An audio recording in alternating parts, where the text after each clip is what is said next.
नमस्कार। आज मैं आपसे एक बहुत महत्वपूर्ण मुद्दे पे बात करना चाहता हूँ। मैं जहाँ भी जा रहा हूँ, लोग मुझसे एक ही बात कह रहे हैं, केजरीवाल जी वोट तो आपको देते हैं, पता नहीं जाता कहाँ है। केजरीवाल जी ये मशीनों को संभाल लेना, ये मशीनें बड़ी गड़बड़ हैं, इन लोगों ने मशीनों में बहुत गड़बड़ कर रखी है।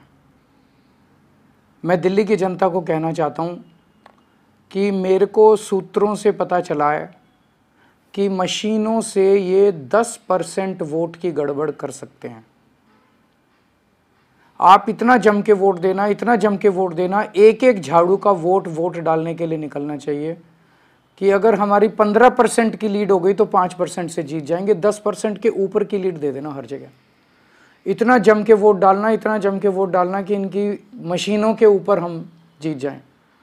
यही एक तरीका है मशीनों से पार पाने का, कि आप खूब जम के वोट डालो।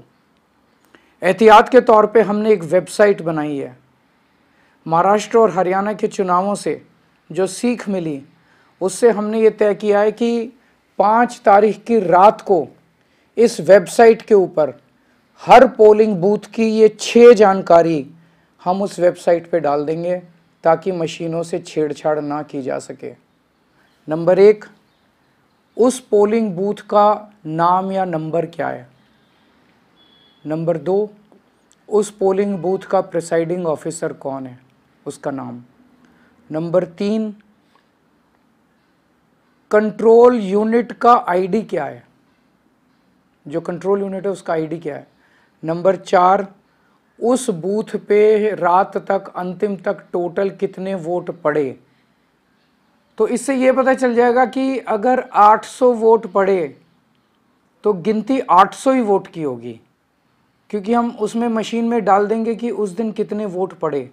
कई जगह आरोप लगता है ना कि वोट तो पड़े 600, गिनती हो गई 800 वोट की, तो वो नहीं हो पाएगा। हम 5 तारीख की रात को सारा डेटा वेबसाइट पे डाल देंगे। नंबर 5, जो मशीन शाम तक काम कर रही थी, लास्ट में उसमें कितनी बैटरी रह गई, बैटरी चार्ज्ड परसेंटेज, कितना बैटरी रह गया। क्योंकि बाद में अगर उसे बदला गया तो पता चल जाएगा कि बैटरी जब लेके गए थे तो इतनी बैटरी थी और बाद में इतनी बैटरी। और नंबर 6, पोलिंग एजेंट का, पार्टी पोलिंग एजेंट का नाम क्या है। ये 6 चीज़ें हम अपनी वेबसाइट पे उस दिन रात को डाल देंगे। अगर इन्होंने काउंटिंग वाले दिन गड़बड़ की तो हम मैच कर सकते हैं कि डाला तो ये था हमने और इनकी निकला ये, इसका मतलब गड़बड़ है। तो हमें सबको मिलके इंश्योर करना है कि जो ये गड़बड़ें करते हैं वो दिल्ली के चुनाव में हम गड़बड़ सारे मिलके उसको रोक सकें।